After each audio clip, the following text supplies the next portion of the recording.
Last night, as I sat among friends and colleagues at our dinner, I was reminded once again what a unique and special organization the EJC is. All of us have a wide experience and devote a lot of our time to work in Jewish organizations. We know it is not always easy with us Jews. We all have opinions, and sometimes it leads to strife and personal conflict.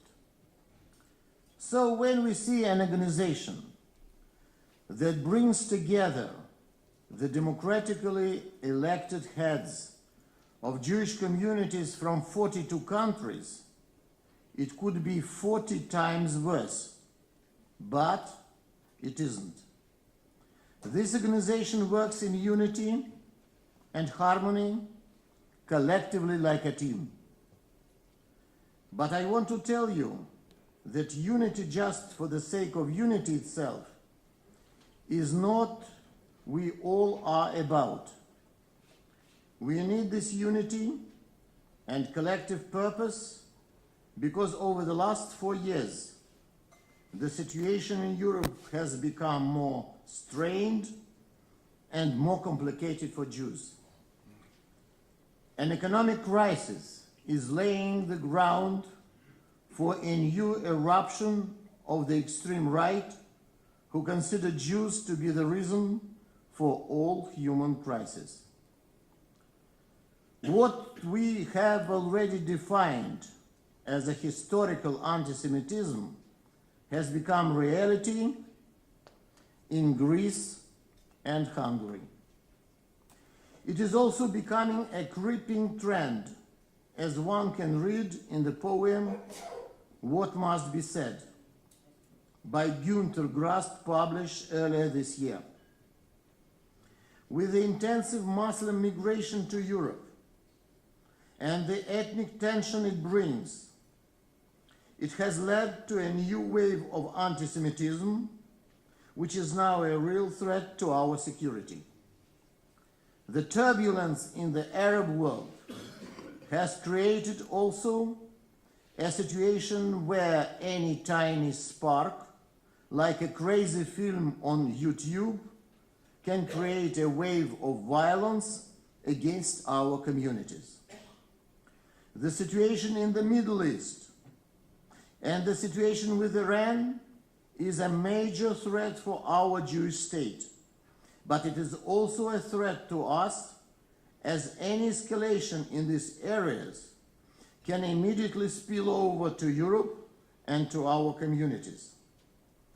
The situation is definitely very challenging and risky, but as former Israeli Prime Minister Golda Meir used to say, pessimism is a luxury that a Jew can never allow himself. Our officers in Brussels and Paris, together with me, have worked intensively on all these issues over the past 4 years. In systematic meetings with heads of national governments in Europe and with EU leaders in lobbying the European Parliament and Commission, we have fought to make sure that European states rejected voting for the unilateral declaration of a Palestinian state in the UN. Unfortunately, our attempts were not always successful, as you know from tomorrow. We are fighting against anti-Semitic eruptions, whether in France, Hungary, Greece, or Sweden, and we are fighting to make sure that the pressure on sanctions tightens more and more Iranian regime. Some of this work is diplomatic by nature, quiet and effective diplomacy, and some requires a loud echo, which you all see in press clips every week. As I said, we are unique and special. We are more representative and more democratic than any other European Jewish organization. But we recognize that we don't live in a vacuum.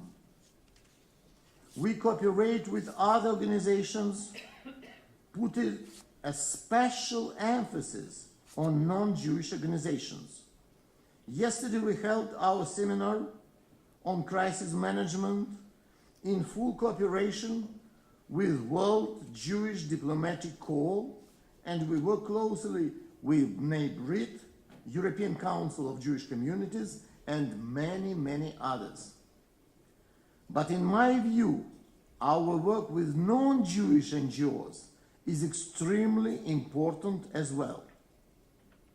Because the interests of Jewish streets and its values should be a part of pan-European set of interests and values. The work with ECTR is the right way to create a coalition that will fight against anti-Semitism and fight for religious rights. The ECTR, together with us, has finalized a draft model law on tolerance in Europe, and we are now taking these proposals into the heart of every government in Europe and in the European institutions. This law focuses on the relations between minorities in Europe and between minorities and the state. We call this law the law of secure tolerance. And this is, I am sure, a new European paradigm of the 21st century, because frames for migration and close ethnic communities not less important than the limits for proliferation of nuclear weapons out of legal field. It deals in practice with the radical closed Muslim communities, with their rights, but also with their duties. And it deals with our rights for security and for practicing our tradition, let it be Shchita or Brit Milah or any other religious practice. Our work with Luxembourg Forum is also very important, as it sends a clear message on a necessity to stop the Iranian nuclear program, not only from Jewish street, but from the most respected forum of the international expert in this pressing issue.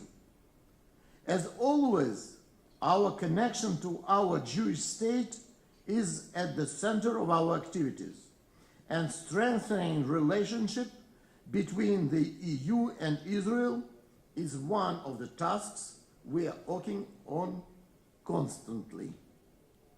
We say in Hebrew, Israel erevim ze bazeh. Jews are responsible for other Jews. Of course we are. But today it is also true that Europeans are also responsible for other Europeans. No matter how much it costs, Germany cannot allow Greece to fall. European governments are dependent on Brussels and European citizens ruled by European law. That is why I set up the EJC Brussels office. 4 years ago, I promised to set up this permanent and visible Brussels office after receiving your strong demands. It helps us a lot. Of course, with the high-level meetings and high-profile events, but it is real significance is in our daily work, regular briefings and personal meetings in maintaining a permanent contact with decision makers, changing views and ideas, winning hearts and minds, and initiating legislation from the first drafts and lobbying it to the vote mobilization is an ongoing process. There is no doubt that today the EJC is the chosen mediator for the EU leaders. There is a dramatic difference between Jews pushing doors and senior political leaders having their doors permanently opened for us. I would like to conclude with some personal words. 10 years ago, I became involved in the EJC activities and in Jewish public life due to the strong belief that we European Jews should be proud to be Jews. With your permission, I would like to share what means for me to be a serious and proud Jewish leader. Before everything, he needs to have three things: responsibility, responsibility, and responsibility. Then, number one, to see the goals through the shortage of information, as we say, to be a visionary. Number two, to see the ways of delivery through the shortage of possibilities, like icebreaker, destroying ice, but its comparatively small weight, concentrating all efforts on very narrow line. Number three, to see the ways to compromise and go to goal through rain between drops, through shortage of financing and political power.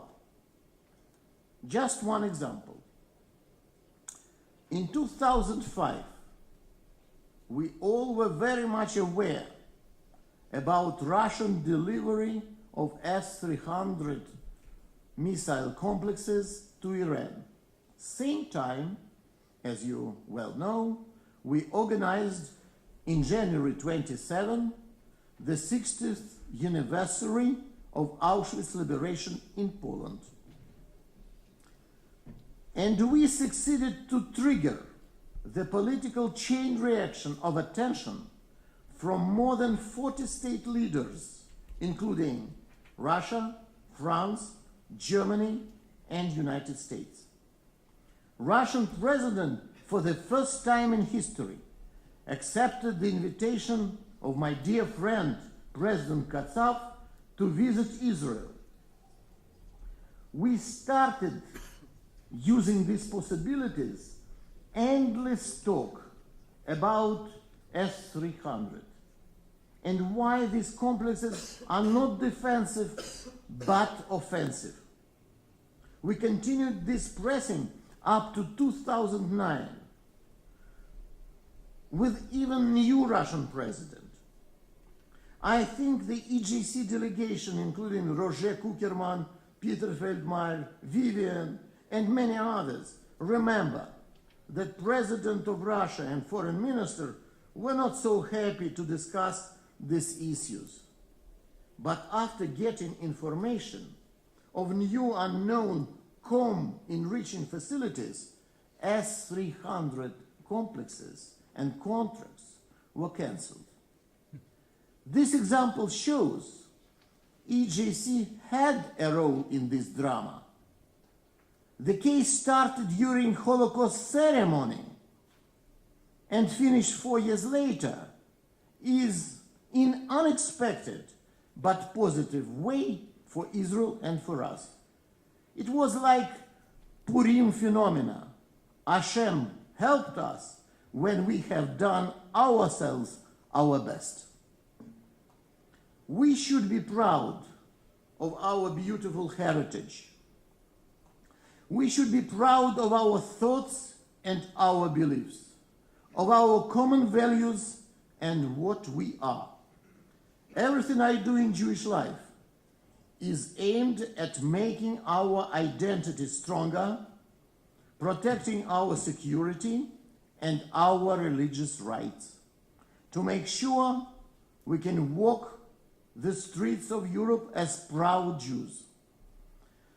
That was my mission when I created the European Jewish Fund to make this organization independent. And this is my mission here in EJC. I grew up in Russia, as you all know, in times when it was forbidden to express our faith and follow our tradition.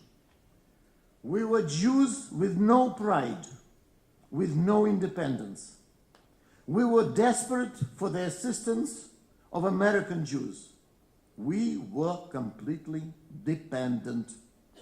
Today things have changed. European Jewry is and should be proud. Proud of what we are and proud of what we have achieved. European Jewry should be independent and not rely on promises of any American organization or individual, even with the best intentions, in order to serve his own interests. We all have egos, and it is okay, until it doesn't destroy our unity. The EJC is European Jewry's only independent, representative, and democratic voice. We must never sacrifice our autonomy. Freud said once, we Jews kept our unity thanks to ideas, and because them both we survived. I am proud to be a European Jew.